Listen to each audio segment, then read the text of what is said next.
On arrive maintenant au sujet du jour, qui est la condamnation de l'Action française par les papes. Je dis bien par les papes, parce que l'Action française a été condamnée par 2 papes, Saint Pie X et Pie XI, et elle a été approuvée par Benoît XV et Pie XII, comme nous le verrons. Alors cette idée d'émission m'est venue parce qu'on m'a envoyé ceci. C'est la revue de Civitas, donc c'est un trimestriel qui couvre la période du mois de janvier, février, mars 2020. Je n'ai pas beaucoup lu la revue encore, mais je suis tombé sur un entretien de monsieur Philippe Prévost.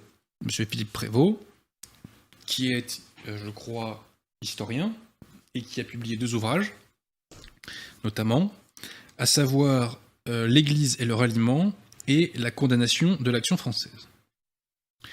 Donc je lis cet entretien, et sur quoi est-ce que je tombe? Citation de monsieur Prévost. Donc concernant la condamnation de l'Action française. L'Église ne s'est pas excusée et donc n'a pas réparé les torts immenses par elle causés à l'Action française et au-delà au nationalisme français. Je répète, l'Église ne s'est pas excusée et donc n'a pas réparé les torts immenses causés par elle et au-delà au nationalisme français. Alors là, je dois dire que mon sang n'a fait qu'un tour. Comment peut-on oser demander des excuses à l'Église? Enfin, plutôt, excusez-moi, je me suis mal exprimé. Comment peut-on oser demander à l'Église de faire des excuses? Je le dis en préambule de mon propos, l'Église instituée par Jésus-Christ, le corps mystique du Christ, l'épouse du Christ, et je crois que dans Mortalium Animos, Pie XI dit même l'épouse immaculée, n'a aucune excuse à présenter à qui que ce soit. L'Église n'a aucune excuse à présenter à qui que ce soit. Bon. Des hommes d'Église ont sans doute des excuses à présenter, étant précisé que les clercs conciliaires ne font pas partie du clergé catholique. Hein. Donc leurs histoires de pédophilie, c'est leur problème. Hein. Ça ne concerne pas les hommes d'Église. Des laïcs catholiques, bien entendu, ont parfois des excuses à faire et des erreurs à réparer. Mais l'Église catholique en tant qu'institution n'a aucune excuse à faire à qui que ce soit. Je souhaite par cette émission mettre un terme à une polémique sur cette question de la condamnation de l'Action française, polémique qui ne devrait pas exister, et polémique qui alimente une hérésie, à savoir le gallicanisme. La polémique ne devrait pas exister parce que les dirigeants de l'Action française de l'époque, Charles Maurras en tête, d'une part, ont reconnu le bien fondé de la condamnation, et d'autre part, ont fait amende honorable pour ne pas retomber dans les travers qui ont justifié la condamnation. Donc en fait, le débat est clos depuis longtemps. Le débat est clos depuis longtemps. Puisque je répète, Charles Maurras et son équipe dirigeante de l'époque, nous y reviendrons, ont reconnu le bien fondé de la condamnation. Bon. Donc ne soyez pas plus royaliste que le roi, si je puis dire, à mes contradicteurs. Et là où le diable a été malin, c'est que les opposants, je dirais, à cette condamnation, se sont emparés donc, de cette polémique pour trouver un fondement au gallicanisme. Gallicanisme qui est une hérésie donc, qui consiste à altérer l'autorité de l'Église et du pape. Je dirais même à conditionner l'autorité du pape et de l'Église. Et si vous voulez des bonnes lignes sur le gallicanisme, je vous renvoie à mon ouvrage sur l'infaillibilité pontificale, où je cite des pages de l'abbé Aubry, de l'abbé Jean-Baptiste Aubry sur la question, étant précisé que vous trouverez gratuitement sur le site des éditions Altitude la moitié de mon ouvrage sur l'infaillibilité, et vous trouverez cet extrait. Donc, certains se sont emparés de cette polémique pour véhiculer leur gallicanisme. L'idée serait en quelque sorte, que l'Église se serait trompée, se serait contredite. Voilà. Je discutais avec un clerc conciliaire d'ailleurs cet été, un homme de bonne volonté. Je discutais avec lui Et il me traitait de papiste. Quand je lui évoquais l'infaillibilité du magistère ordinaire, il me disait, mais vous, les catholiques, alors qu'il qualifie lui de ces vacantistes, vous êtes des papistes. Et il me dit, la preuve que l'Église et le pape peuvent se tromper, c'est la condamnation de l'action françoise. Donc, cette polémique doit se terminer, parce que tout simplement, elle l'éloigne de la foi. Et puis aussi, tout simplement, parce que nous sommes des thomistes, nous nous soumettons aux faits, nous soumettons notre intelligence aux faits, nous sommes intellectuellement honnêtes, et nous nous plions aux faits. Donc, ce soir, pour savoir ce qu'il en est sur cette question, je vais, réflexe d'avocat oblige, je vais me fier aux pièces du dossier. Et nous allons examiner ensemble les différentes pièces du dossier. Alors, la première pièce de ce dossier, c'est bien entendu le décret de condamnation de l'action française fait par Pie XI. Alors déjà, première remarque. Ce décret a deux dates. Le 29 janvier 1914 et le 29 décembre 1926. Comme M. Pierre de Tirmont l'a remarqué, c'est curieux parce que 29 janvier 1914, c'est une date que l'on situe dans le pontificat de Saint Pie X et non pas de Pie XI. Et oui, c'est bien cela. Car, en réalité, le premier pape à avoir fait un décret de condamnation contre l'action française, c'est Saint Pie X. Il a fait ce décret donc en date du 20 janvier 1914, mais il n'a pas voulu qu'il soit publié à l'époque, parce qu'il estimait que le moment n'était pas opportun pour cela. Benoît XV, par la suite, a voulu lui aussi republier ce décret, mais il en avait différé la publication, et Pie XI, enfin, a fini par le publier. Alors, laissez-moi lire quelques petits extraits. Alors, décret donc du 29 décembre 1926, qui a été publié le 29 décembre 1926. Décret de la Suprême Congrégation du Saint-Office, condamnant certaines œuvres de Charles Maurras et le journal de l'Action française. Tous les consulteurs de la Sacrée Congrégation de l'Index, qui étaient incorporés donc au Saint-Office. Tous les consulteurs furent unanimement d'avis que les 4 œuvres de Charles Maurras, Le Chemin de Paradis, Antinéa, Les Amants de Venise et 3 idées politiques, étaient vraiment mauvaises, et donc méritaient d'être prohibées. À ces œuvres, ils déclarèrent qu'il fallait ajouter l'œuvre intitulée L'avenir de l'intelligence. Plusieurs consulteurs voulurent qu'on y ajoutât aussi les livres intitulés La politique religieuse et Si le coup de force est possible. Plus loin. Les éminentissimes pères, entrant donc au cœur de la question, déclarèrent que, sans aucun doute possible, les livres désignés par les consulteurs étaient vraiment très mauvais et méritaient censure, d'autant plus qu'il est bien difficile d'écarter les jeunes gens de ces livres, dont l'auteur leur est recommandé comme un maître dans les questions politiques et littéraires, et comme le chef de ceux dont on doit attendre le salut de la patrie. Les éminentissimes pères décidèrent unanimement de proscrire, au nom de la Sacrée Congrégation, les livres énumérés, mais de laisser la publication du décret à la sagesse du souverain pontife. Pour ce qui concerne le périodique L'Action française, revue bimensuelle, les éminentissimes pères estimèrent qu'il fallait en décider comme des œuvres de Charles Maurras. Plus loin. Le souverain pontife, Benoît XV d'heureuse mémoire, a interrogé le secrétaire au sujet des livres de Charles Maurras et du périodique L'Action française.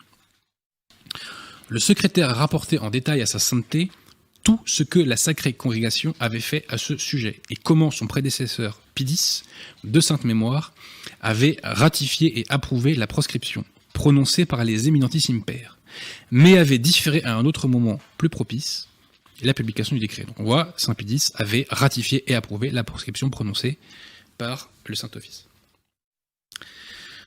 Conclusion. Toutes ces choses ayant été rapportées avec soin à notre très Saint-Père par moi, sous-signé assesseur du Saint-Office, sa sainteté a jugé qu'il était devenu opportun de publier et de promulguer ce décret du pape Pie X. Et a décidé d'en effectuer la promulgation, etc. De plus, en raison des articles écrits et publiés ces jours derniers, surtout, par le journal du même nom, L'Action française, et nommément par Charles Maurras et par Léon Daudet, articles que tout homme sensé est obligé de reconnaître écrit contre le siège apostolique, et le pontife romain lui-même, sa sainteté, a confirmé la condamnation portée par son prédécesseur et l'a étendue au susdit quotidien l'Action française, tel qu'il est publié aujourd'hui, de telle sorte que ce journal doit être tenu comme prohibé et condamné, et doit être inscrit à l'index des livres prohibés sans préjudice à l'avenir d'enquête et de condamnation pour les ouvrages de l'un et de l'autre écrivain.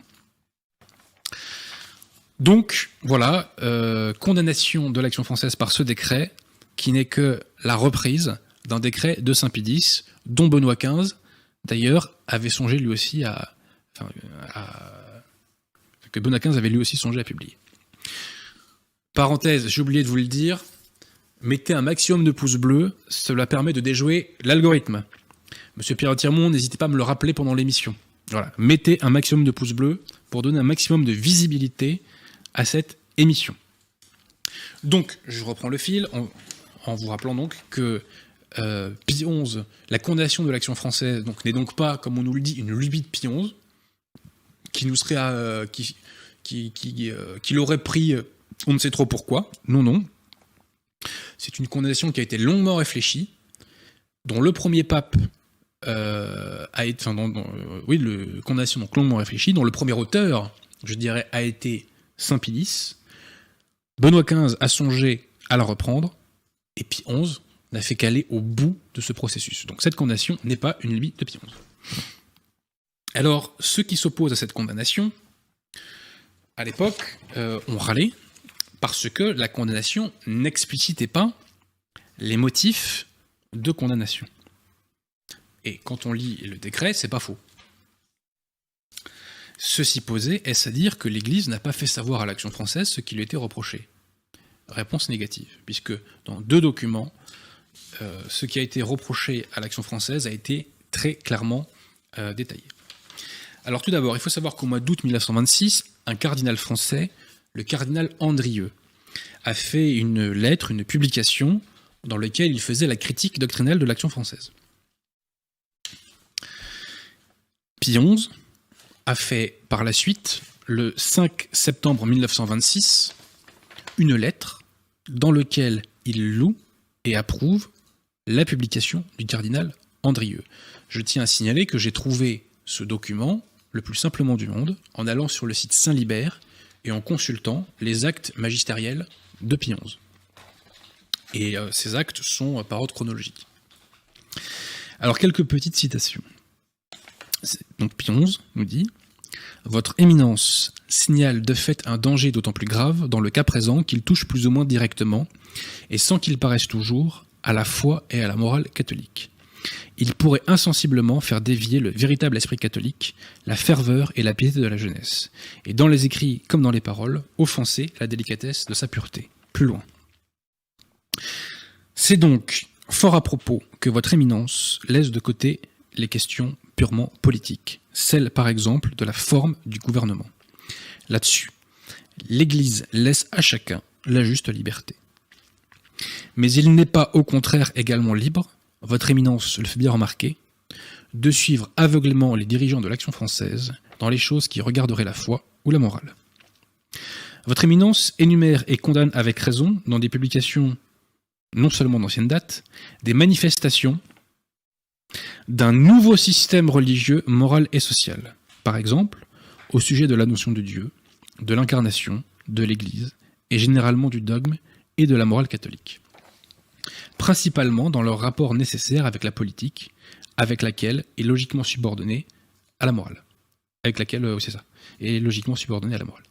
En substance, il y a dans ces manifestations des traces d'une renaissance de paganisme à laquelle se rattache le naturalisme. Je répète, il y a dans ces manifestations des traces d'une renaissance de paganisme à laquelle se rattache le naturalisme, que ces auteurs ont puisé, inconsciemment croyons-nous, comme tant de leurs contemporains, à l'enseignement public de cette école moderne et laïque, empoisonneuse de la jeunesse, qu'eux-mêmes combattent si souvent ardemment. Donc, qu'est-ce qui a inspiré la condamnation de l'Action françoise? La renaissance d'un paganisme, nous dit Pie XI, l'altération de plusieurs notions et plus globalement du dogme et de la morale catholique, et enfin la manifestation d'un nouveau système, je cite, système religieux, moral et social. On en sait déjà plus.